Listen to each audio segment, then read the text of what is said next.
নমো কৃষ্ণ শংকৰ গুৰু হৰি ৰাম ৰাম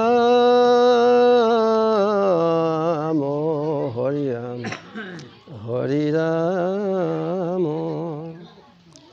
ওম নমো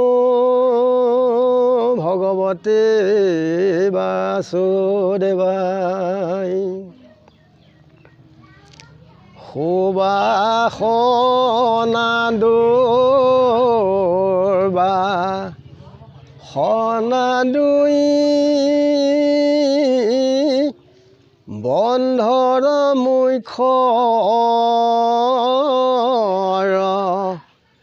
মূল হেতু শুনা যেন মতে উপজয় অপুৰুষত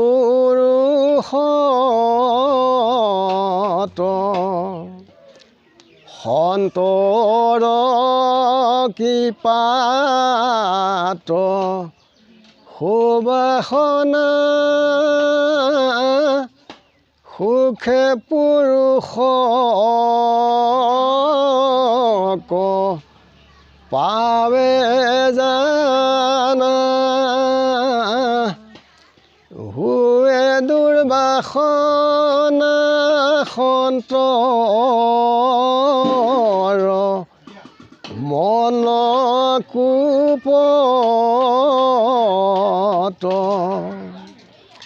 আসুৰিক স্বভাৱ পদ দ্বিতীয় ভাগ ৰাম ঈশ্বৰৰ কৰ্ম কথা যদি শুনে দূৰে হাতে বাটে নিন্দা কৰি তাক কহি ফুৰে মই হৰি ভক্ত বুলি সবাকো ভাণ্ডয় হৰি নামৰতি ফুৰে বাতুলৰ নয় যদি গুৰুৰ উপদেশে হুৱে শাস্ত্ৰ জ্ঞানে তথাপি নস্মৰে মোক বখানয়মান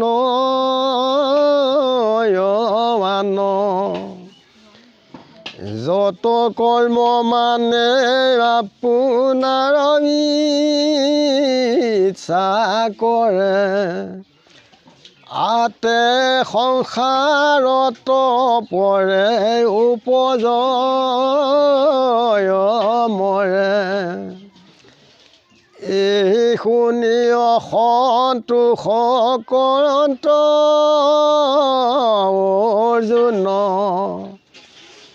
তোমাত আশ্ৰয় কৃষ্ণ যত কহাগুণ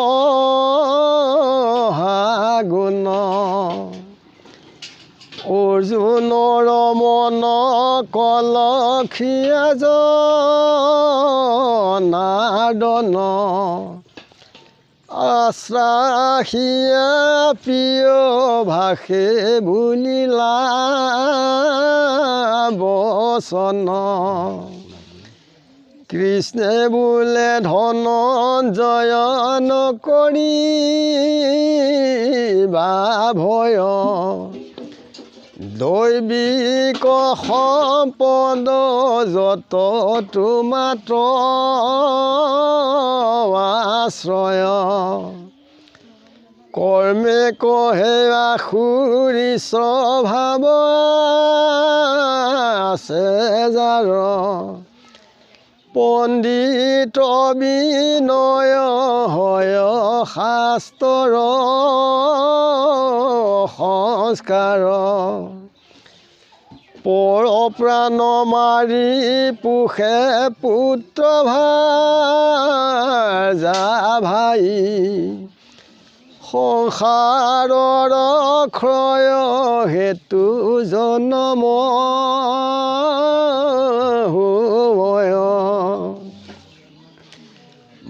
মনত চিন্তয় যে কি মতে পাওঁ ধন ৰাতি দিনে হাকুল ব্যাকুল কৰে মন কিছু ধন কৰিলে সত্য নাই যত हुए মানে আৰু তৃষ্ণা বাঢ়ি যায় আগে বোলে কিছু লোকে হ'ব অধিপতি তাক পাই হ'ব খোজে ৰাইজৰ নিপতি ৰাইজ পদ পাইলে বাঢ়ে অহংকাৰ মদ মদ গৰ্বে থাকি পাছে খোজে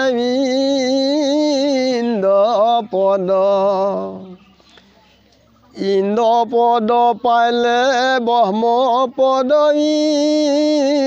ইচ্ছা কৰে দুষ্কৰ কৰ্ম কোনে কৰিবা পাৰে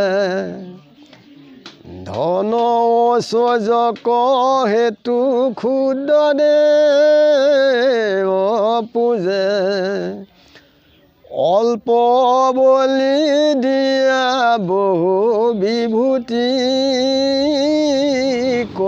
খোজে বিভূতি বিচৰা শোক কৰয় অন্ধেশ পাখণ্ড পুৰুষ স্থানে লৈ উপদেশ কুমন্ত্ৰ কমন্ত্ৰ বুলি কৰয় বিশ্বাস কিঞ্চিত কচিদ সমূলন চেহু নাশ অৰ্থৰ নিমিত্তে কৰ্ম কৰয় বেপাৰ সুখলে নাহি তাৰ দুখ মাত্ৰ সাৰ পগ্লভে বোলয় শাস্ত্ৰ জানো অনুষ্ঠান মুত পৰে পূজা বিধি নজান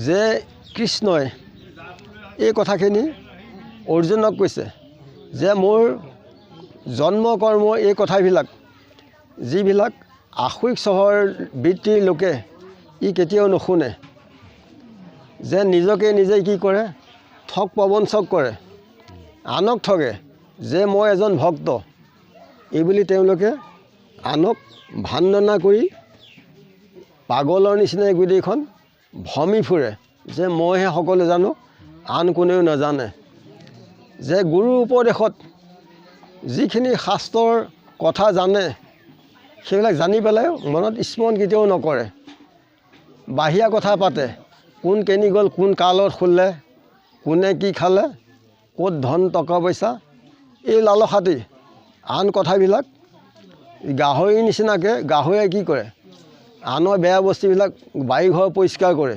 এওঁলোকে কি কৰে এই সাধু মহন্তসকলক তেওঁলোকে শুচি কৰি থাকে ব্ৰহ্মাই তেওঁলোক উপকাৰৰ কাৰণে এই পৃথিৱীলৈ আনিছে শুদ্ধৰ কাৰণে যে যিমানবিলাক কাম কৰে নিজে মই মতলি হিচাপে কৰে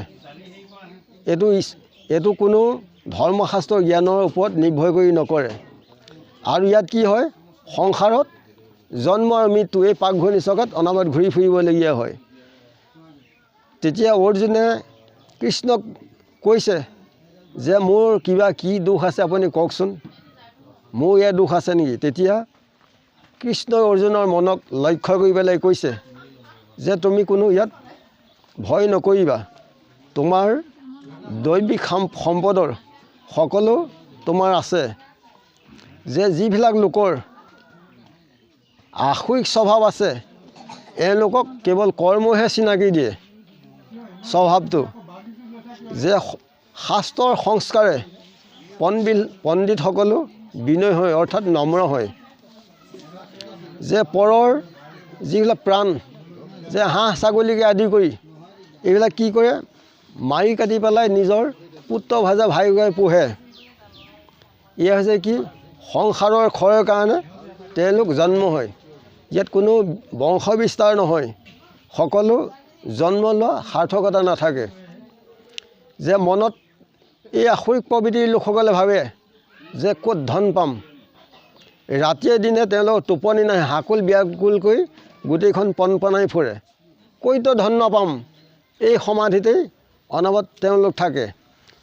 আৰু কেৱল অসত্য অন্যায় যিবিলাক ঠগ প্ৰবঞ্চক চলাহি আহি আছোঁ গৈ আছোঁ, আহি আছোঁ গৈ আছোঁ, ধনকেইটা দি আছোঁ, কিন্তু নাই সময়ত তেওঁলোক পাবলৈ নাই।